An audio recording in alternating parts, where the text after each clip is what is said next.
नमस्कार मित्रों, आज हम बात करेंगे राहु ग्रह के बारे में। राहु ग्रह एक छाया ग्रह है। राहु का जन्म सिंह का के गर्भ से हुआ। इनके पिता विप्रचित्र थे और सिंह का हिरण्यकश्यप की बहन थी। राहु एक राक्षसी और तामसिक ग्रह है और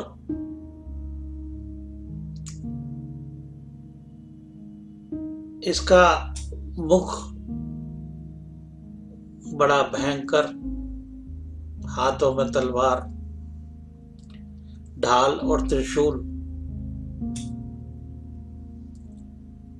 वर मुद्रा इनकी शोभा पाती है। पुराणों के अनुसार एक कथा राहु के संदर्भ में देखने को मिलती है, सुनने को मिलती है, पढ़ने को मिलती है। जब समुद्र मंथन हुआ तो देवताओं और राक्षसों ने मिलके समुद्र मंथन किया, उसमें से अमृत निकला।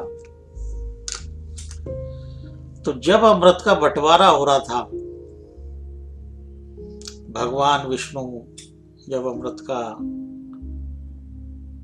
देवताओं को पान करा रहे थे मोहिनी रूप धारण करके,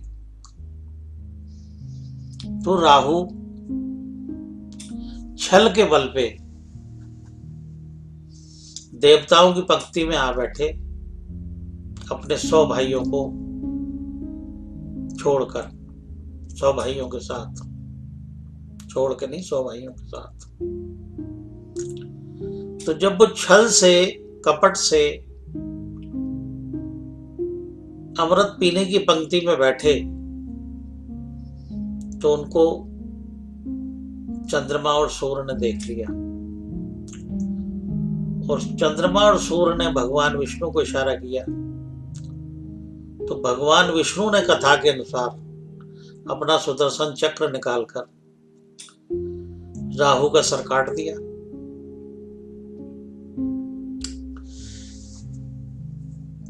अब राहु कुछ अमृत की बूंदें पी चुका था तो अमर हो गया।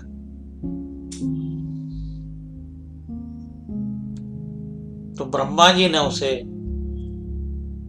राहु को, ग्रहों की पंक्ति में बिठा दिया। ये हमें पुराणों से की कथा के अनुसार मिलता है। और तभी से पूर्णिमा के दिन चंद्रमा को और अमावस्या के दिन सूर्य को राहु ग्रहण लगाता है। राहु की दुश्मनी आज तक बरकरार है सूर्य और चंद्रमा से। अब राहु ग्रह तो बन गया, लेकिन इसकी दुश्मनी ग्रहों से गई नहीं, खास करके सूर्य और चंद्रमा से। आज भी जो फलित ज्योतिष में राहु सूर्य और चंद्रमा के साथ यदि कुंडली में बैठता है तो इनके फल को खराब करता है। सूर्य से हम पद प्रतिष्ठा देखते हैं, तो जातक को पद प्रतिष्ठा, गवर्नमेंट के कामों में मुश्किलें आती है। चंद्रमा से हम आज जातक की मानसिक स्थिति देखते हैं, मन देखते हैं। तो चंद्रमा के साथ कुंडली में कहीं भी राहु बैठा हो तो ग्रहण माना जाता है। तो ऐसी स्थिति में जातक को डर, भय, डिप्रेशन, मानसिक रोग आदि देखे जाते हैं। राहु एक छाया ग्रह है, इसको किसी भी राशि का स्वामित्व प्राप्त नहीं है। कुंडली में ये जिस भाव में, जिस राशि में बैठा होता है, उस भाव और उस राशि के अनुसार ही अपना अच्छा या बुरा फल व्यक्ति को देता है।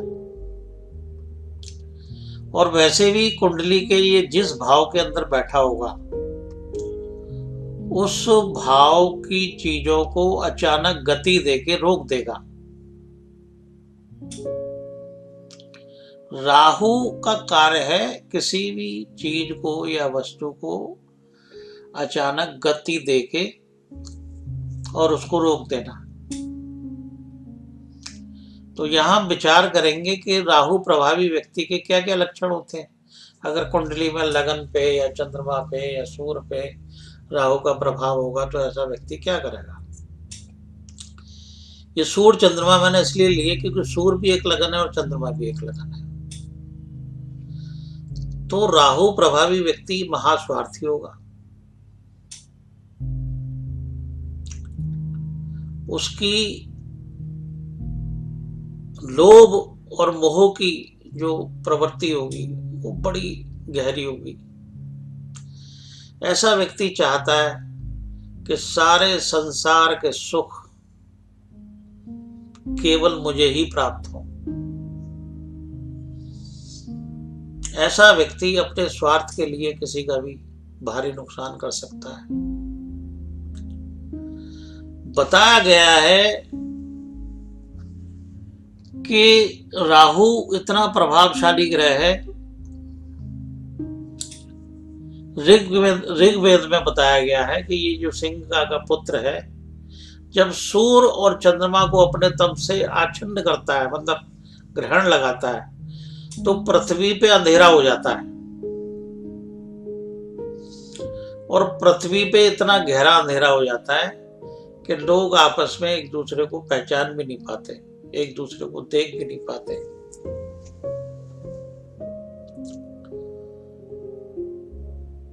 तो राहु प्रभावी व्यक्ति क्या करता है। राहु प्रभावी व्यक्ति महास्वार्थी होता है, महालोभी होता है।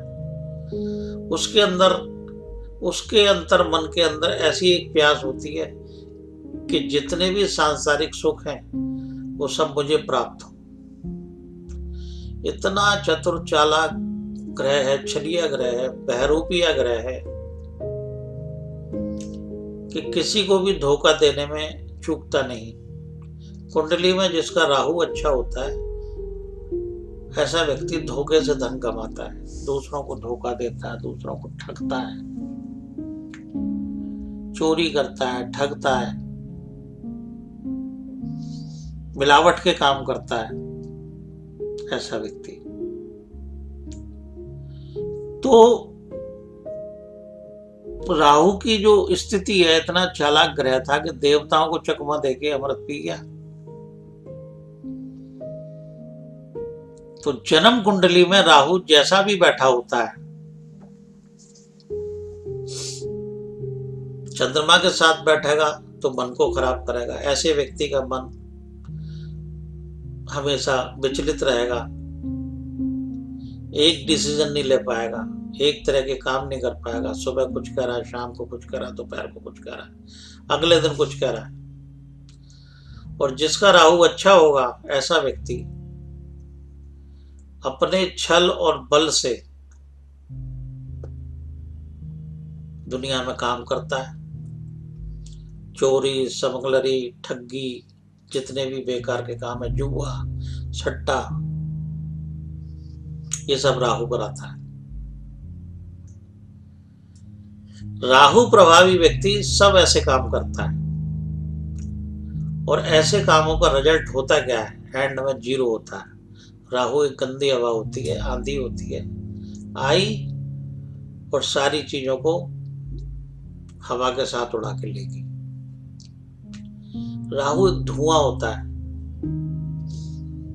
जब राहु की दशा चल रही होती है तो ऐसे व्यक्ति को भ्रम होता है कि मैं कुछ हूं, मुझसे ज्यादा कोई नहीं है,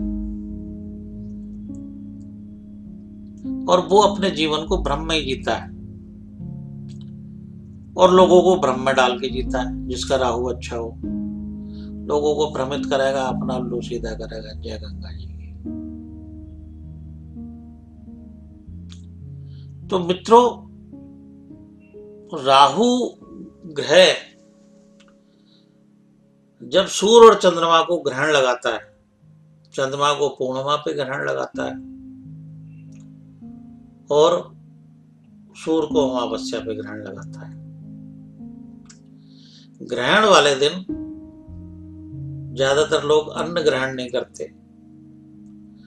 पवित्र नदियों में गंगा, यमुना, नर्मदा, गोदावरी ऐसी पवित्र नदियों में लोग स्नान करते हैं, दान पुण्य करते हैं। कोई कंबल दान कर रहा है, तो कोई 7 तरह का अनाज दान कर रहा है, तो कोई चावल दान कर रहा है। तो मित्रों, जब ग्रहण पड़ता है तो उस समय के माहौल में अपवित्रता छा जाती है। तो उसको पवित्र करने के लिए लोग स्नान करते हैं, दान करते हैं, ध्यान करते हैं, भजन करते हैं, पूजा करते हैं, पाठ करते हैं। तब जाके अगर चंद्र ग्रहण है तो पूर्णिमा को स्नान करने से चंद्र को बल मिलता है, और सूर्य ग्रहण है तो अमावस्या को गंगा स्नान करने से सूर्य को बल मिलता है।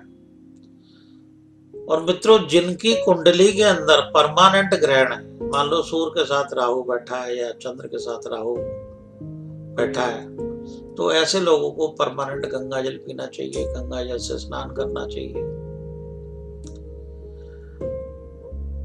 यज्ञ करना चाहिए, तर्पण करना चाहिए। क्योंकि सूर्य ग्रहण से पितृदोष पैदा होता है। कर्म किए हमारे पितरों ने और भुगत रहे हम। हमारे पितरों ने जाने अनजाने में कोई भी ऐसे कर्म किए हो जिसका परिणाम हमें भोगना पड़ता है। तो ये राहु सूर्य के साथ बैठ के पितृदोष भी पैदा करता है। तो पितृदोष का उपाय क्या है? गंगा जी में स्नान करके तर्पण करें, वहीं गंगा जी के तट पे यज्ञ कराएं, वहीं गंगा जी के तट पे अपने पितरों को भोजन कराएं। गौग्रास, श्वान ग्रास, कौआ ग्रास, ये 3 ग्रास निकालें। मछली ग्रास, मछलियों को भोजन कर डालें, मछलियों को आटे की गोलियां बना के डालें, या मछलियों को काले चने भिगो के डालें, तो पितृदोष की शांति होती है। मित्रों, जब कुंडली में राहु अशुभ होता है तो व्यक्ति को ऐसी भूल भुलैया में डाल के, मुसीबत में डाल के, ऐसा व्यक्ति परेशान होकर सुसाइड तक कर लेता है। उसकी सूझबूझ सब बेकार हो जाती है, उसकी बुद्धि भ्रष्ट हो जाती है, और वो अपनी वो बुद्धि भ्रष्ट के प्रभाव में आकर ऐसे कर्म करता है कि उसे नाना प्रकार के तरह तरह के कष्ट झेलने पड़ते हैं। तो ऐसी स्थिति में व्यक्ति क्या करे? जब भी राहु अशुभ हो और व्यक्ति के कुछ समझ में ना आए, नुकसान पे नुकसान होते जाए, आदमी की बेइज्जती पे बेइज्जती होती जाए, कर्जे पे कर्जा होता जाए, और नुकसान के कारण उसको समझ में ना आते हो, या बीमारी के समय व्यक्ति को दवाई ना लगती हो, हमेशा आदमी डिप्रेशन में रहता हो, परेशानी में रहता हो, डरा डरा रहता हो, तो ऐसी स्थिति में व्यक्ति को गंगा जल का सेवन करना चाहिए, नारियल पानी पीना चाहिए, और दूर्वा को घी में डुबो के यज्ञ करना चाहिए। 108 दूर्वा शक्कर और घी मिला के उसमें डुबो के राहु मंत्र से, राहु के बीज मंत्र से यज्ञ करना चाहिए, गंगाजल पीना चाहिए। मित्रों, राहु की उपास्य देवी है मां सरस्वती, जो बुद्धि और विद्या की प्रतीक है। तो सरस्वती की उपासना से राहु अति प्रसन्न होते हैं। अगर कुंडली के अंदर राहु अशुभ स्थिति में हो तो व्यक्ति को सरस्वती जी की उपासना करनी चाहिए, नारियल का दान करना चाहिए। ये जो गोलागिरी आती है नारियल, अगर किसी का व्यापार नहीं चल रहा हो, व्यापार स्थल में परेशानी आ रही हो और उसको ऐसा लगता हो कि मेरे व्यापार को बांध रखा है या मेरा व्यापार नहीं चलता, तो ऐसी स्थिति में उस व्यक्ति को एक नारियल लें और उसको अपने व्यापार स्थल के गेट पे, मेन गेट पे फोड़ें और उसका जो जल है वो जल अंदर की तरफ छिड़कें। 5 सोमवार करें। ऐसा करने से राहु अपना दूषित फल छोड़कर, अनिष्ट फल छोड़कर शुभ फल देने लग जाएगा और जिस व्यक्ति की बुद्धि भ्रमित हो रही है कि मेरा काम किसी ने बांध रखा है, उसके मन से विचार निकल जाएंगे। तो मित्रों, राहु कुंडली के अंदर जब भी अशुभ हो, तो मैं दोबारा पुनः दोहरा रहा हूं कि आदमी को गंगा जल का सहारा लेना चाहिए, गंगा जल पीना चाहिए, गंगा जल से स्नान करना चाहिए। ऐसी स्थिति में जातक की बुद्धि भ्रमित नहीं होगी, और जातक की जब बुद्धि भ्रमित नहीं होगी तो जातक अपने ठीक रास्ते पे चल के अपने कामों को संवारेगा। तो मित्रों, ये कुछ जानकारी मैंने आपको आज राहु के बारे में दी। मुझे उम्मीद है कि आप इससे लाभ लेंगे। धन्यवाद।